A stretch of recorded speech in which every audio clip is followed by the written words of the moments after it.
오늘 인내 사용 설명서라는 주제를 가지고 함께 말씀을 나누기를 원합니다. 오래된 이 서양의 그 전통과 풍습 중에 어머니가 시집 가는 딸에게 진주를 선물하는 그런 커스텀이 있다고 합니다. 이 진주의 이름이 Frozen Tears라고 불러요. 얼어붙은 눈물이라고 어머니가 부르면서 이제 딸에게 그 진주를 선물을 하는 거죠. 그러니까 왜 엄마가 딸에게 이 얼어붙은 눈물이라는 의미를 가진 그런 상징성을 가진 이 진주라는 보석을 선물할까요?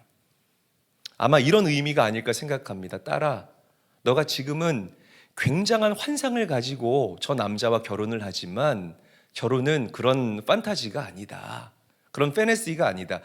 결혼하는 순간부터 너는 굉장히 오래 참아야 하고 많은 눈물을 흘려야 할 것이다. 때로는 그 가정을 박차하고 정말 도망 나오고 싶을 때가 하루 이틀이 아닐 거야. 그런데 너가 그 눈물, 그 오래 참음, 그 인내를 가지고 결혼 생활을 잘 해 나간다면 너의 삶은 이 진주와 같이 아름답게 빛나는 그런 삶이 될 거야 라는 의미로 이 친정 엄마가 딸에게 이 얼어붙은 눈물이라는 의미를 가진 그 진주라는 보석을 선물한다는 거죠. 아무도 공감이 안 돼서 여러분 결혼 생활 다 행복하셨습니까? 굉장히 많이 참고 또 인내하셨죠. 말하지 않아도 다 압니다. 진주라는 이 보석은 땅에서 만들어지는 보석이 아니에요. 여러분들이 잘 알다시피 이 바다에서 그리고 이 조개를 통해서 만들어지는 보석이 진주죠. 이 조개 살에 보드라운 그 살에 모래가 들어와서 콱 하고 박힙니다. 얼마나 아프고 얼마나 놀라겠어요. 그래서 이 조개가 네이커라는 그 생명의 즙이라고 이야기를 하는데요. 그 생명의 즙을 계속해서 내보내서 그 이제 모래를 싸고 또 싸고 또 싸는 겁니다. 하루, 이틀, 일주일, 한 달, 1년, 2년, 3년 계속해서 이 조개가 생명의 즙을 내보내는 거예요. 나의 삶 가운데 갑자기 침투한 이 모래 알갱이를 향해서. 그리고 이게 맨들맨들해지면 그 때가 차면 이게 영롱하게 빛나는, 진주 좋아하시는 분 우리 교회에 계세요. 근데 여러분 진주가 정말 그 빛깔이 이쁜 진주는 남자인 제가 봐도 너무 예쁩니다. 그렇다고 제가 진주 반지를 하고 다닐 수는 없잖아요.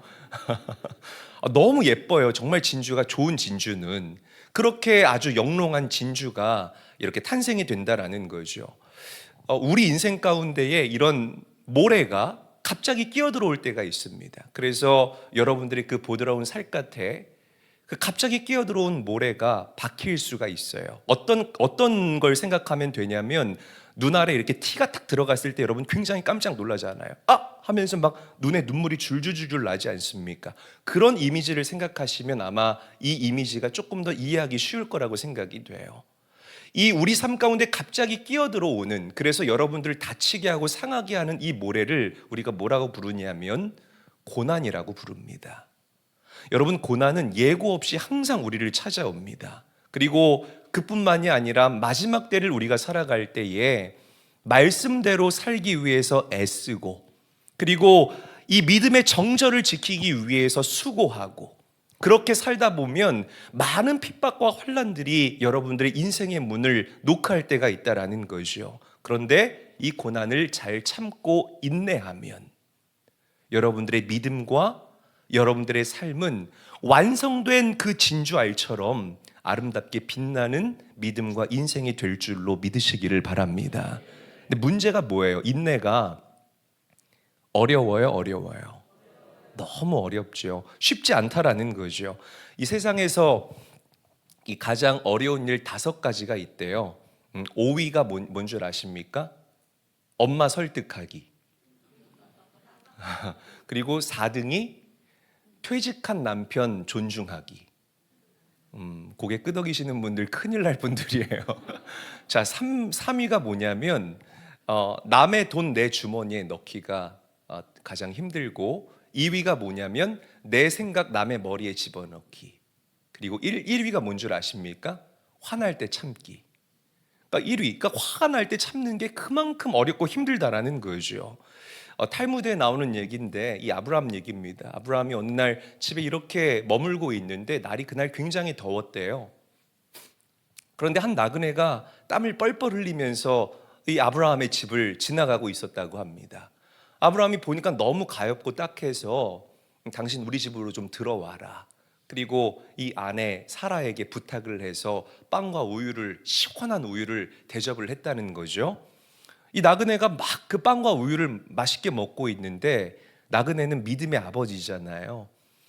이 사람이 음식을 앞에 두고 하나님께 기도를 하지 않고 빵과 우유를 먹는 거예요. 그래서 아브라함이 그 나그네에게 물어봤다고 합니다. 아니, 당신은 왜 빵과 우유를 먹는데 기도하지 않고 그 음식을 먹습니까? 그랬더니 나그네가 이렇게 대답하더랍니다. 나는 저기 페르시아 사람인데 나는 하나님이 누군지 모릅니다. 우리나라는 이 불의 신을 섬기는 그런 나라입니다. 그래서 나는 불을 믿습니다. 그러더래요. 그래서 아브라함이 질 수가 없잖아요. 그래서 내가 믿는 그 하나님에 대해서 이 나그네에게 소개하고 오늘날로 말하면 전도하기를 시작했다고 합니다. 하나님은 유일하신 창조주이십니다. 그리고 하나님은 구원자가 되십니다. 이렇게 이야기를 하는데 도통 이 나그네가 들을 생각을 안 하고 자꾸만 자기 나라의 이 불의 신을 자랑을 하더래요. 그래서 아브라함이 빡친 거예요. 당장 나가라고. 당신 같은 사람은 우리 집에 머물러서도 안 된다고. 이 빵과 우유 내놓으라고. 나가! 그래서 나그네를 그만 쫓아냈대요. 그리고 나그네의 뒷모습을 보고 있는데 갑자기 하나님께서 아브라함에게 이렇게 이야기를 하더랍니다. 아브라함아, 나는 저 한 영혼을 위해서 50년을 참았는데 너는 단 1시간도 참지 못하는구나. 이렇게 이야기를 했다는 이야기가 있습니다. 화가 날 때 참는 것 쉽지 않죠. 오늘 반응이 없으세요? 여러분, 쉬워요? 어렵잖아요. 어려운데 왜 쉬운 것처럼 하고 앉아 계세요? 사람 시험 들게. 저는 어렵거든요. 뭐 여러분들이라고 저와 크게 다르지 않을 거다라고 저는 생각을 합니다. 여러분, 오늘 읽은 이 말씀은 저와 여러분들에게 오래 참으라라고 이야기를 합니다. 그리고 성경은 우리가 믿는 하나님은 우리와 다르게 오래 참으시는 하나님이다라고 명확하게 그 하나님의 성품에 대해서 저와 여러분들에게 드러내고 계십니다. 자, 우리 베드로후서 3장 9절 말씀 화면을 보고 함께 한번 읽어보도록 하겠습니다. 시작.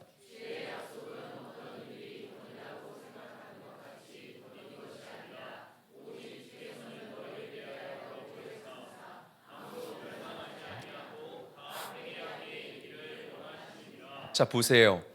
주께서는 너희에 대하여 어떻게 하신다고요?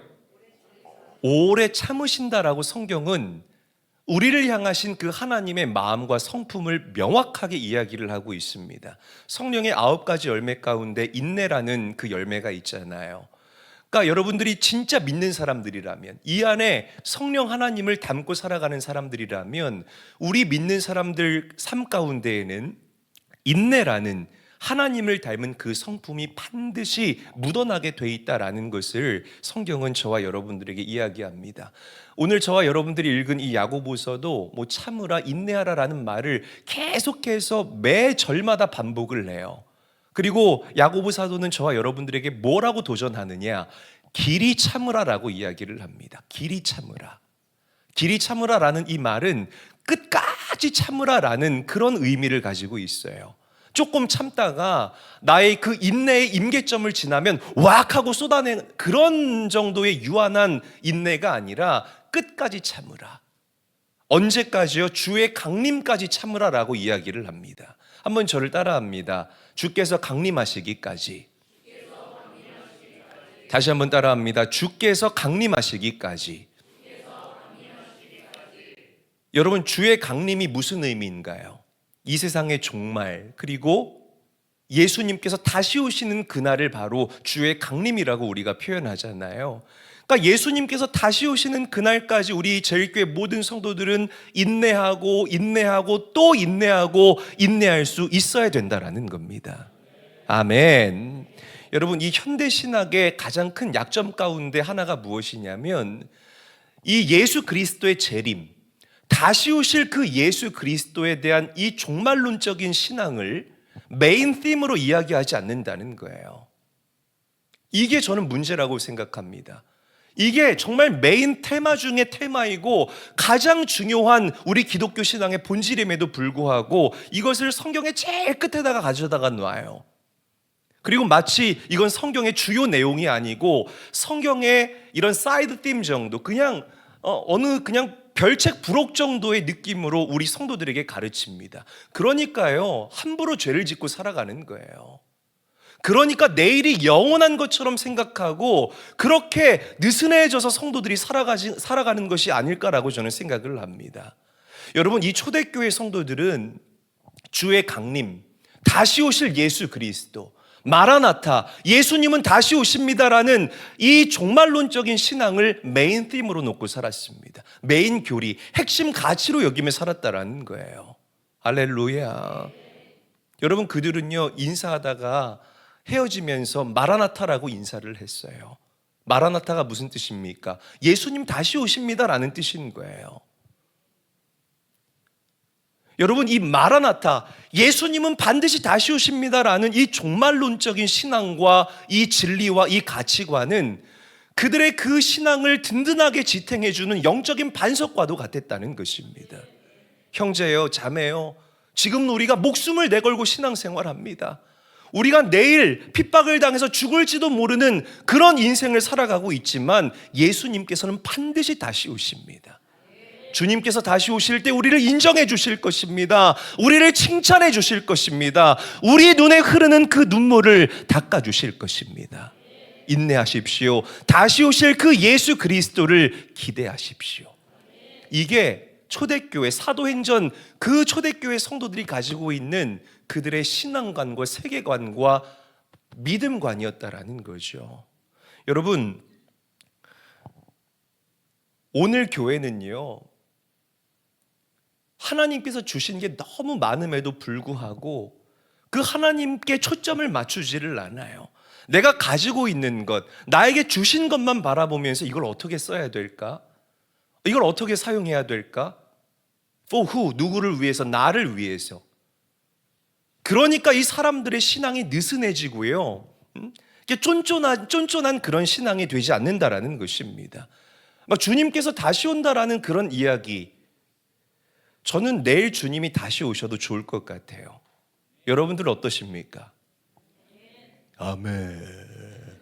참 확신 없는 아멘 감사합니다. 다시 한번 질문 드려볼게요. 내일 주님이 다시 오신다면 여러분 어떻습니까? 즐겁습니까? 행복하십니까? 기쁘십니까? 빠져나갈 구멍이 없죠? 기쁨이 있어야 합니다. 아멘. 기쁨이 있어야 합니다. 하나님 벌써 오세요? 이거 아까워가지고 어떡해요? 이런 믿음과 이런 태도가요, 여러분들을 느슨하게 한다는 거예요. 노곤노곤하게 한다는 겁니다. 차갑지도 않고, 차갑다라는 게 부정적인 의미가 아니잖아요. 다른 사람을 시원케 해준다는 의미 아닙니까? 차갑지도 않고 뜨겁지도 않고 미적지근하게, 이도저도 아닌, 입에 넣었을 때 우리에게 청량감을 주거나 따뜻함을 주는 것이 아니라 정말 뱉어버리고 싶은 그런 믿음을 가지고 살아가게 한다라는 것입니다.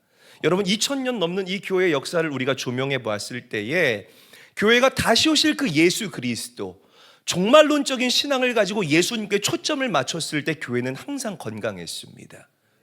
그러나 교회가 시대의 조류에 휩쓸리고 성도들이 현실에 안주하고 고이고 썩고 부패하기 시작했을 때에 항상 성도들 삶 가운데 캄캄한 영적인 어둠이 찾아오고 교회는 위기를 맞이했다라는 사실을 명심하셔야 합니다. 여러분, 다시 오실 그 예수 그리스도를 기대하는 믿음이 우리 성도님들에게 회복될 수 있기를 우리 구주 예수님의 이름으로 간절히 축원합니다. 물론 그 주님이 언제 오실지 저는 그 때와 시를 알 수가 없어요. 여러분들도 알 수가 없습니다. 성경은 저와 여러분들에게 주님 다시 오실 그 때와 시기는 오직 하나님만이 아신다라고 명확하게 이야기를 하고 계십니다. 그러나 주님 다시 오신다라는 이 사실은 변하지 않는 진리라는 사실을 믿으시기를 바랍니다. 반드시 다시 오십니다. 할렐루야. 지금 뭐 세계 각처에서 일어나고 있는 전쟁과 기근과 재난과 우리나라도 큰 이슈가 있었잖아요. 하필이면 우리 사역자들 워크숍 갔을 때 있어서 진짜 마음이 불편해가지고요. 새벽 2시까지 잠을 자지를 못했어요. TV 틀어놓고 계속해서 상황을 주시하다가 그만 잠이 들고 말았어요. 그만 지쳐서 잠이 들고 말았어요, 여러분. 얼마나 놀랐는지 모르겠습니다. 이 마지막 때에 우리 믿음의 성도들이 고백해야 할 진리, 주 예수여 어서 오시옵소서라는 이 진리를 고백하고 이것을 환영하고 기뻐할 수 있는 신부의 믿음이 오늘 여러분들에게 깃들어야 할 줄로 믿습니다. 자, 그런데 야고보 사도는 분명하게 이야기를 합니다. 주님의 다시 오심을 기다리는 성도들이 꼭 기억해야 될 것이 하나가 있대요. 자, 우리 9절 말씀 함께 한번 읽어볼게요. 한 목소리로 읽겠습니다. 시작.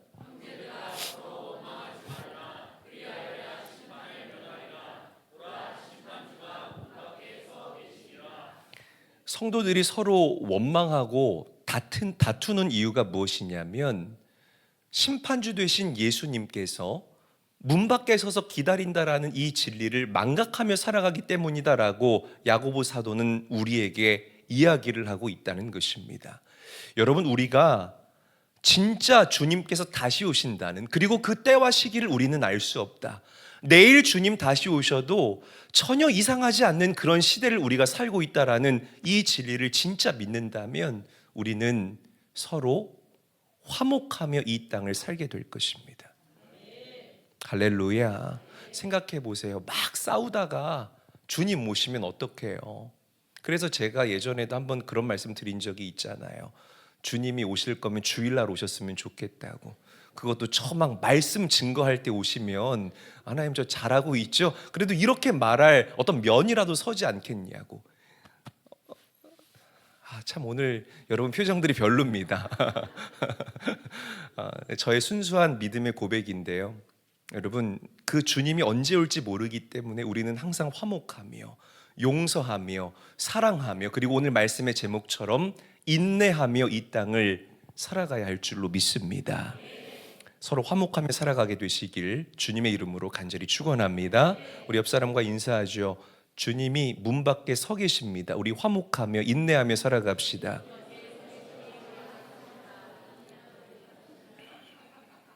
자, 그렇다면 주님 다시 오실 때까지 우리가 어떻게 인내해야 될까? 오늘 야고보 사도는 이 세 가지의 모델을 저와 여러분들에게 제시를 합니다. 첫 번째는 농부이고, 두 번째는 선지자, 그리고 세 번째는 욥에 대해서 이야기를 하면서 농부처럼 인내해라. 그리고 구약 시대에 하나님의 말씀을 전하다가 핍박을 당하면서도 인내하고 또 인내하고 꿋꿋이 그 진리의 말씀을 전했던 선지자들처럼 인내하고, 정말 하루아침에 모든 것을 다 잃었던 동방의 의인이었던 그 욥처럼 하나님을 신뢰하고 인내하라라고 저와 여러분들에게 권면하고 도전하고 있습니다. 한번 저를 따라하죠. 농부, 선지자, 욥. 여러분들만 해보세요. 시작. 잘하셨습니다. 자, 먼저 농부에 대해서 우리 조명해 봤으면 좋겠어요. 농부는 특징이 뭐죠? 봄에 씨를 뿌리고 가을에 추수합니다. 이게 농부의 패턴입니다. 그리고 이 농부의 패턴은 이 땅을 살아가는 저와 여러분들이 가지고 있는 패턴과 일치한다라고 이야기를 할 수가 있습니다.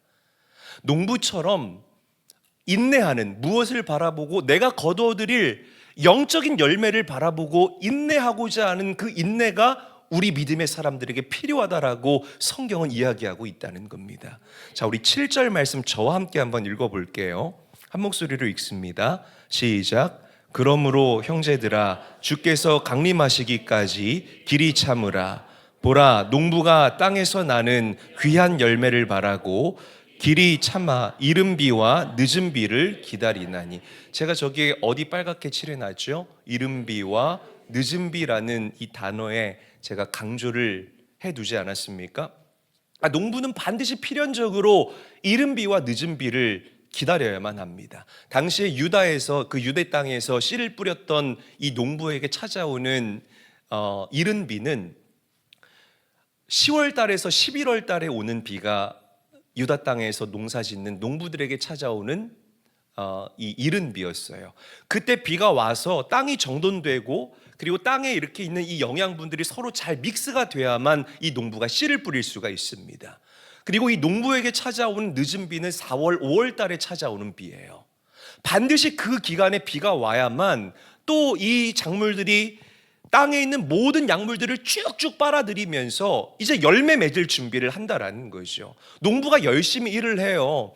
막 밭도 메고요, 약도 치고요, 병충해도 병균 먹은 그 이파리도 잘라내고요, 계속 그렇게 열심히 몸부림치면서 땀 흘리면서 농사를 짓는다는 겁니다. 그런데 비가 내리는 그 영역은 농부의 영역이 아니라 이 말이에요. 누구의 영역입니까?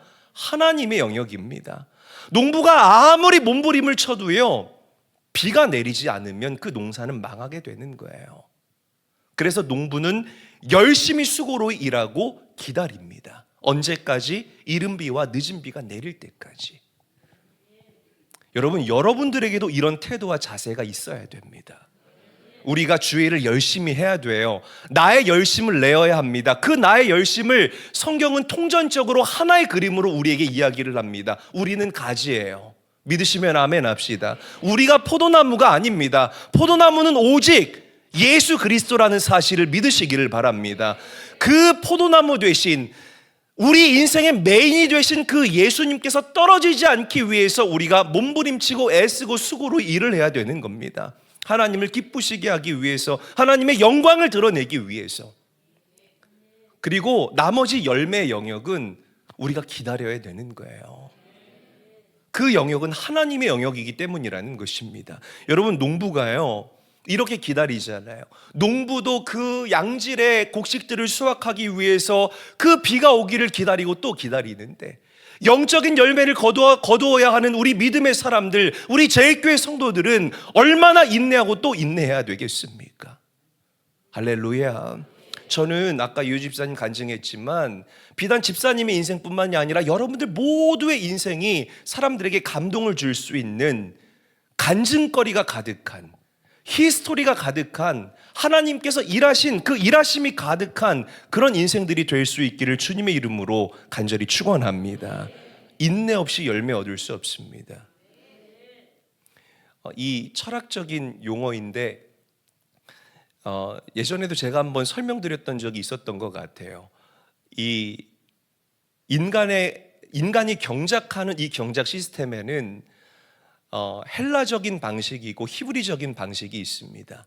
헬라적인 방식은 세속적인 방법을 이야기를 하고요, 히브리적인 방식은 영적인 사람들이 가지고 있는 특징을 이야기를 하는 거예요. 이 헬라의 방식은요, 내가 나일강에 물을 끌어다가 수로를 만들어서 내가 물을 대고 인위적으로 내가 그 작물들을 자라게 해서 내 노력대로 거두게 하는, 이게 바로 여러분 헬라적인 사고방식입니다. 그래서 이런 인생에는 감사가 없어요. 감격이 없습니다. 왜? 내가 계산한 대로 이루어지기 때문에. 그런데 여러분, 히브리적인 사고방식은 농사를 열심히 지어요. 그리고 하늘에 비가 내리기를 기다리고 기도하는 마음으로 기대하는 인생입니다. 그러니까 그런 인생 가운데는 감격이 있는 거예요. 왜? 기대하는 마음으로 기다렸더니 하나님께서 반드시 무엇을 내려주셨더라? 비를 내려주셨더라. 할렐루야. 이게 바로 히브리적인 사고방식이라는 거죠. 저는 여러분들의 인생이 하늘의 템포에 맞춰지는 그런 인생이 되기를 예수님의 이름으로 간절히 축원합니다. 저는 우리 성도들의 인생 가운데 깊이 있게 몰입을 해요. 그래서 여러분들의 삶을 놓고 기도하기도 하고, 때로는 깨닫지 못하는 성도들 때문에 가슴을 찢는 심정으로 하나님 앞에 통곡하며 울기도 하고, 알 수 없는 고난과 어려움 때문에 힘들어하고 있는 그런 성도들 때문에 제 마음이 같이 무너질 때가 한두 번이 아닙니다. 그러나 여러분, 우리가 지금 다 알 수 없지만 하나님께서는 여러분들 인생에 반드시 이른 비와 늦은 비를 공급하여 주십니다. 생각해보면 우리가 여태까지 그 비를 맞았기 때문에 수확하는 인생을 살 수 있었던 거예요. 내가 날고기여서 내가 헬라적으로 그냥 물을 끌어다가 내 인생에 공급했기 때문에 여러분들 인생에 열매가 맺힌 것이 아니라 하나님이 비를 준비하시고 알맞은 타이밍에 여러분들에게 공급하셨기 때문에, 그리고 그 비를 기다리는 인내가 여러분들에게 있었기 때문에 우리의 삶 가운데 지금껏 열매가 풍성했다라는 사실을 잊지 않게 되기를 바랍니다.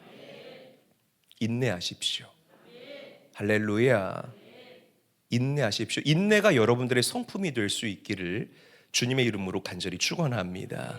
자, 다음은 이 선지자들을 우리에게 제시를 해요. 우리 10절 말씀 함께 한번 읽어볼게요. 한 목소리로 읽습니다. 시작.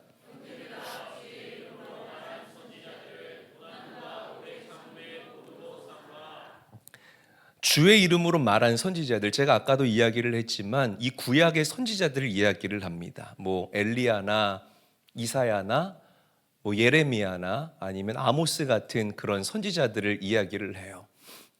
한번 예레미야 선지자를 우리가 조명해 봤으면 좋겠습니다. 예레미야 선지자의 별명은 눈물의 선지자잖아요. 예레미야 선지자에게는 이 하나님의 하트가 있었어요. 그래서 이 유다 백성들의 죄악을 그냥 넘어갈 수가 없었습니다. 그래서 하나님께서 이 예레미야에게 주시는 그 감동을 1도 더하거나 빼지 않고 가감하지 않고 그대로 이 유다 백성들에게 전했어요. 그런데 유다 백성들이 그걸 싫어하는 거예요. 왜냐하면 여기 보세요. 너 죄인이지. 죄인인 김찬희 전도사님 안녕하세요. 그럼 기분 나빠요. 지금 이게 우상이지 않습니까? 김찬희 전도사님이. 근데 여러분들 모두가 인사할 때마다 죄인인 김찬희 전도사님 안녕하세요. 그럼 화내요, 이 양반도. 그러니까 여러분, 누군가가 나의 죄를 지적하면 화내는 게 우리 인간의 타락한 본성입니다. 내가 알아요. 내가 잘 못하고 있는 거. 근데 그래도 그걸 지적당하면 열받는 게 우리 인간의 본성이라고요. 당시에 유다 백성들이 얼마나 어두웠어요. 하나님을 망각하고 하나님의 뜻대로 행하지를 않았습니다. 그래서 그 하나님의 회개의 메시지와 엄중한 경고와 심판의 메시지를 이 예레미야가 눈물을 흘리면서 증거했는데 유다 백성들이 듣기가 싫은 거예요. 그래서 예레미야를 감옥에 가두고 두들겨 패고 때로는 이 웅덩이와 물 웅덩이에다가 빠뜨리기도 하고 그렇게 린치를 가했다는 거죠. 괴롭히고 못살게 굴었다는 거예요. 그럼에도 불구하고 예레미야는 겁먹지 않았습니다. 오직 진리를 사수했고요. 그 진리를 외치고 또 부르짖는 일 가운데에 자신의 모든 삶을 드린 사람입니다.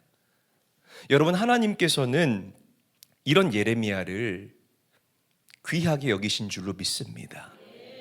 그리고 이 예레미야의 인내를 보시고 예레미야와 함께 하시고 예레미야를 지켜 보호하셨다는 거죠. 그래서 야고보서 오늘 이 본문 5장 11절 말씀에는 뭐라고 이야기를 하느냐? 인내하는 자가 복되다라고 이야기를 합니다. 한번 저를 크게 따라합니다. 인내하는 자가 복되다. 좀 기쁘게 따라합시다, 여러분. 기계적으로 따라하지 마시고 기쁘게 머릿속으로 생각해가면서 다시 시작. 인내하는 자가 복되다. 네, 전보다 나아졌습니다.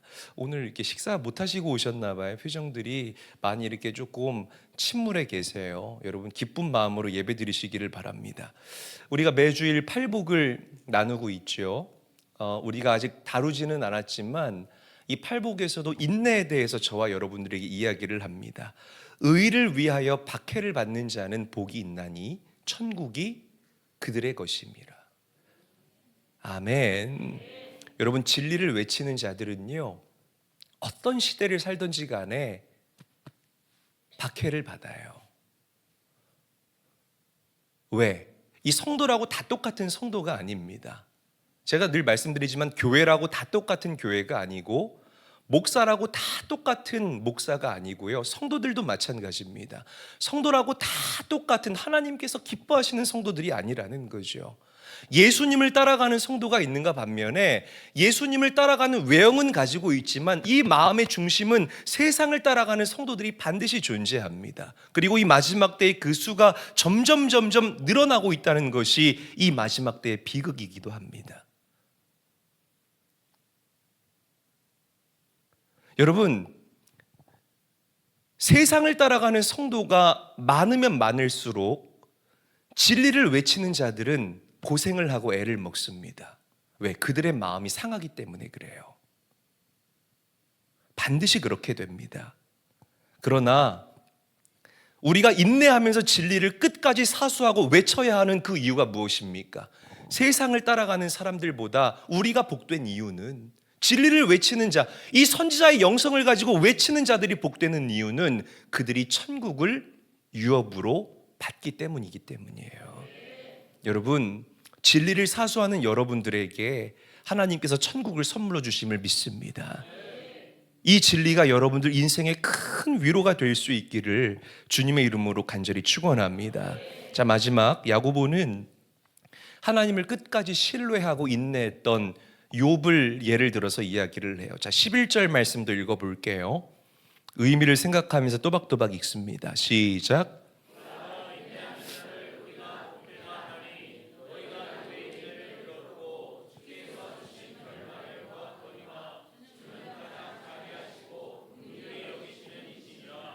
아멘. 우리가 알다시피 욥은 이 동방의 의인이라고 불렸던 사람입니다. 뭐 재산도 많았고 자식도 10명이에요.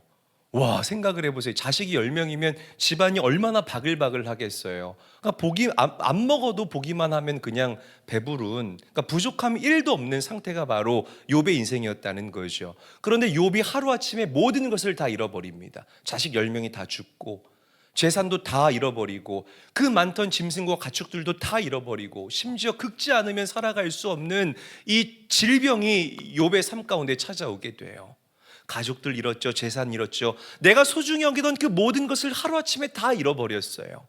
심지어 여러분, 이 아내와 남편 간의 관계는 이 세상에 둘도 없이 가까운 관계입니다. 할렐루야. 아멘 하시기를 바라요. 이런 얘기할 때 둘도 없이 가까운 관계인데 그 아내가 욥에게 가슴 아픈 이야기를 하죠. 당신이 아직도 그 온전함을 굳게 지키려고 합니까? 하나님이 어디 계십니까? 차라리 하나님 욕하고 나가서 죽어버려라. 이렇게 얘기를 하고 아내가요, 욥을 떠나버려요.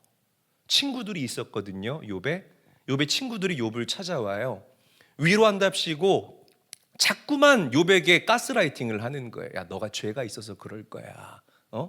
너한테 죄가, 야, 하나님이 이유 없이 너한테 고난을 주시는 하나님이 아니지. 우리 하나님은 창조주고 너는 피조물인데 하나님한테 물어봐. 여러분, 이게 위로가 될까요? 안 될까요? 안 되죠. 그러니까 친구인데 막 친구가 아니라 왼수인 거예요. 그러니까 욥이요, 하나님 앞에 부르짖어 기도해요. 하나님, 도대체 왜 내 삶 가운데 이런 일이 일어납니까? 이유를 알 수가 없습니다. 하나님, 내가 죄가 많아서 그런 겁니까? 하나님, 제가 하나님께 뭘 잘못했습니까? 내가 하나님께서 의롭게 살기 위해서 얼마나 애썼는지 하나님께서 누구보다 잘 알지 않으십니까? 근데 왜 내 삶 가운데 이런 일이 일어납니까? 욥이 그 이유를 찾으려고 애를 쓰는데요, 이유를 찾지를 못해요. 그런데 욥은요, 인내합니다. 언제까지? 하나님의 뜻이 내 인생 가운데에 풀어질 때까지. 그래서 욥이 하나님께 이렇게 고백해요. 하나님이 나를 죽이실지라도 나는 하나님을 의뢰하며 나아가겠습니다. 나의 가는 길 오직 하나님만이 아십니다. 나의 달려갈 길 다 마친 이후에 하나님께서 나를 그 단련하신 후에 내가 순금과 같이 되어서 하나님께 나아갈 것입니다. 그리고 하나님의 뜻이 진짜 풀어져요. 여러분, 물론 앞서 보냈던 이 10명의 자녀들을 아들 7하고 딸 3을 얻거든요, 욥이요. 이 대신할 수는 없겠죠. 그런데 하나님께서 똑같이 10명의 자녀들을 욥에게 선물해 주십니다. 그리고 이전보다 2배나 되는 훨씬 더 많은 양의 재물을 욥에게 선물로 해주시고, 욥을 떠났던 그 친구들과 친척들이 다시 욥에게 찾아와서 욥과 함께 기쁨을 누리게 되는, 할렐루야. 정말 욥기를 읽어보면 이 끝에 몇 부분 빼고 다 캄캄해요, 여러분. 얼마나 힘든지 몰라요. 그러나 이 마지막 끝부분이 주는 이 맛이 있기 때문에 욥기서에는 감동이 있습니다. 우리네 인생도 이와 마찬가지입니다. 인내하는 자의 인생 가운데는 반드시 감동과 감격이 있다라는 사실을 믿으시기를 바랍니다. 여러분, 인내하십시오. 주님께서 강림하실 때까지 인내하고 또 인내하고 오래 참을 수 있는 그 믿음이 여러분들에게 있게 되시기를 주님의 이름으로 간절히 축원합니다. 그래서 이 11절 마지막 절은 저와 여러분들에게 이렇게 얘기합니다. 주는 가장 자비하시고 긍휼히 여기시는 이시니라. 한번 저를 따라하죠. 주님은 자비하시고 나를 긍휼히 여기십니다. 다시 한번 가슴에 손을 얹고 저를 따라하겠습니다. 주는 자비하시고 나를 긍휼히 여기십니다. 여러분, 이 고백이 여러분들에게 큰 위로가 될 수 있기를 주님의 이름으로 간절히 축원합니다. 여러분, 하나님은 여러분들을 고난 가운데로 몰아두시고 그냥 방치하시는 하나님이 아니에요. 반드시 여러분들의 힘이 되시고 도움이 되십니다. 저도 경험했고요. 그리고 여러분들도 그 진리를 경험한 사람들이에요. 우리가 잘 나갈 때는요, 내가 연락하지 않아도 서로 만나자고 줄을 서요. 얼마나 줄을 서는지 몰라요. 그런데 내가 조금만 어렵거나 조금만 이렇게 좀 변이 묻거나 진흙 묻으면은요, 연락이 툭 끊어집니다. 이게 세상의 이치예요. 그런데 우리가 믿는 하나님께서는 어떤 상황 가운데에서도 묻지도 따지지 아니하시고 여러분들과 함께 하십니다. 그리고 여러분들을 위로하시고 여러분들을 공감하여 주시는 하나님이라는 사실을 믿으시기를 바랍니다. 여러분, 영화 중에 이 결말을 알고 보는 영화와 결말을 모르고 보는 영화의 차이점을 아세요? 이것도 어려워요. 결말을 알고 보는 영화는 재미는 없지만 막 주인공이 고난을 당하고 끌려가고, 제가 타짜 1을 좋아해요. 타짜 1. 그래요. 마음대로 하세요. 여러분, 오늘 집에 가셔서 나라와 민족을 위해서 철야하시다가 내일 8시에 그 다큐멘터리 꼭 보시기를 바랍니다. 이 타짜, 잠깐 어디서 장난질이요? 막 이런 이제 밑장빼기냐 이러면서 이제 막 하는 그런 대사들이 있지 않습니까? 근데 타짜를 처음 봤을 때 저는 와, 이렇게 영화를 잘 만들었을까? 너무 영화가 스펙타클한 거예요. 그리고 막 그 고 선생님이 그 손이 찍히잖아요. 모르시는 분들은 영화를 꼭 보시기를 바랍니다. 그때 얼마나 제 가슴이 두근두근 거렸는지 몰라요. 그리고 나중에 그 고니가 그 모든 것들을 다 클리어하게 해결했을 때 제 안에 막 안도감과 막 사이다가 막 일어나는 겁니다. 그래서 그 영화를 대사를 외울 때까지 보고 또 봤어요. 너무 많이 봤어요. 그 영화는 심심하면 지금도 이렇게 틀어놓고 보는 그런 영화 중에 하나입니다. 그런데 이제 결말을 다 알잖아요. 결말을 아니까 영화를 틀어놓고 보는 내내 제 마음이 편하네요. 사실 재미는 없습니다. 우리 인생도 마찬가지예요. 여러분, 꼭 재밌자고 인생 사는 게 아니잖아요. 이 결말을 알고 살아가는 인생이 주는 안정감이 있다는 거예요. 우리 믿음의 사람들의 결말은 승리입니다. 할렐루야. 위로입니다. 하나님의 인정이고 영적인 열매라는 사실을 믿으시기를 바랍니다. 근거는 성경에 막 너무나 많이 나와 있다라고 저는 생각을 해봐요. 주님께서 강림하실 그날, 어린 양 되신 그분께서 저와 여러분들을 쉴 만한 물가로 인도하시면서 우리 눈에 흐르는 그 눈물을 닦아주시고 착하고 충성된 종아, 사랑하는 내 아들아 내 딸아라고 위로하시는 그 위로의 순간을 기대하면서 작금의 현실과 어려움을 넉넉히 이겨낼 수 있게 되시기를 주님의 이름으로 축복합니다. 하나님은 작가예요. 우리의 인생을 해피엔딩으로 만드시는 작가. 저는 저와 함께 신앙생활하는 여러분들에게 이런 열매가 있기를 원합니다. 그리고 그런 열매가 있을 때 그 달콤한 승리의 열매를 혼자만 드시지 마시고 우리 성도들에게 간증하면서 이렇게 조금씩 띄어서 너도 좀 맛보라고 그렇게 나누어 주시고 함께 즐거워할 수 있는 그런 사랑하는 제일교회 성도님들 되시기를 바라요. 자, 말씀을 정리할게요. 농부의 인내를 배우고 선지자의 인내를 배우고 욥의 인내를 배우라. 다시 강조합니다. 농부의 인내를 배우고 선지자의 인내를 배우고 욥의 인내를 배우라. 주께서 강림하실 때까지 오래 참고 인내할 수 있는 그 인내, 그 예수님의 성품이 나의 성품이 되어야 한다. 오늘 이 진리를 가슴에 새기면서 바울이 그러잖아요. 지금의 고난은 장차 일어날 그 영광과 비길 수가 없다라고 고백하지 않습니까? 이 고백이 바울만의 고백이 아니라 여러분들의 고백이 될 수 있기를 우리 구주 예수님의 이름으로 간절히 축원합니다.